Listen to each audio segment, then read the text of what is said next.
Association Board o PCAB laban sa mga diskaya. Hindi ito o hindi nito pinalampas ang umano'y sabwatan ng mga kumpanya ng pamilya. Ang detalye sa agenda report ni Joash Malimban.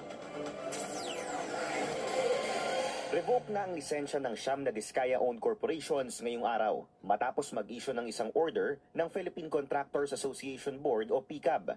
Ayon sa PCAB Board Resolution No. 75, lumabag ang mga diskaya sa Government Procurement Reform Act of 2024 matapos aminin ng tinaguriang flood control queen na si Sara Diskaya na pagmamay-ari nila ang siyam na kumpanyang kumukubra ng bilyon-bilyong pisong kontrata sa pamahalaan.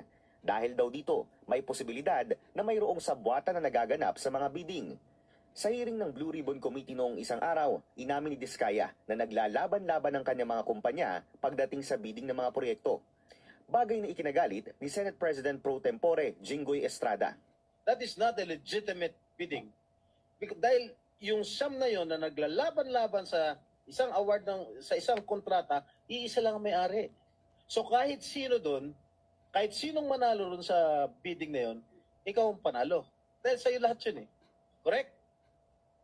Kabilang sa mga revoked na lisensya ay ang Alpha and Omega General Contractor and Development Corporation at ang St. Timothy Construction Corporation na parehong nasa top 15 most favored firms ng DPWH ayon sa ulat ni PBBM. Ngayong araw, iniulat din ni Iloilo City Mayor Raisa Trinescu na ang dalawang kumpanyang ito nag-ooperate ng mga proyekto sa kanilang lungsod na walang valid permit. Nabiguraw ang dalawang kumpanya na makakuha ng permit at napilitang magbayad ng 3.1 million pesos na buwis. Depensa ng legal counsel ng mag-asawang Diskaya, hindi naman daw responsibilidad ng kontraktor ang pagkuha ng permit. At DPWH daw dapat ang nag-aasikaso nito. Dagdag ni Atty. Cornelio Samaniego, hindi pa nila nakikita ang umano'y revocation order ng lisensya ng Diskaya firms. Sa pagkakaalam ko, may extension to submit mga documents. Pero kung ni-revoke ka agad, surreptitiously, may problema po tayo sa due process. Sinabi rin ni Samaniego na handang humarap ang kanyang mga kliyente sakaling ipatawag muli sa mga isinasagawang investigasyon sa flood control scandal. Para sa agenda, Joash Malimban. Na posibleng imbitahan ang kanyang pamangkin na si Pasig City Mayor Vico Soto sa investigasyon sa flood control scandal. Handa naman ang alkalde na humarap sa Senado. Narito ang agenda report ni Hannah T.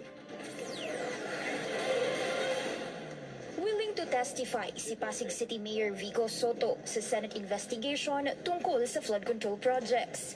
Isa si Mayor Vico sa mga nagbunyag ng samut-saring construction firms na pagmamay-ari ng Diskaya family. Panawagan niya sa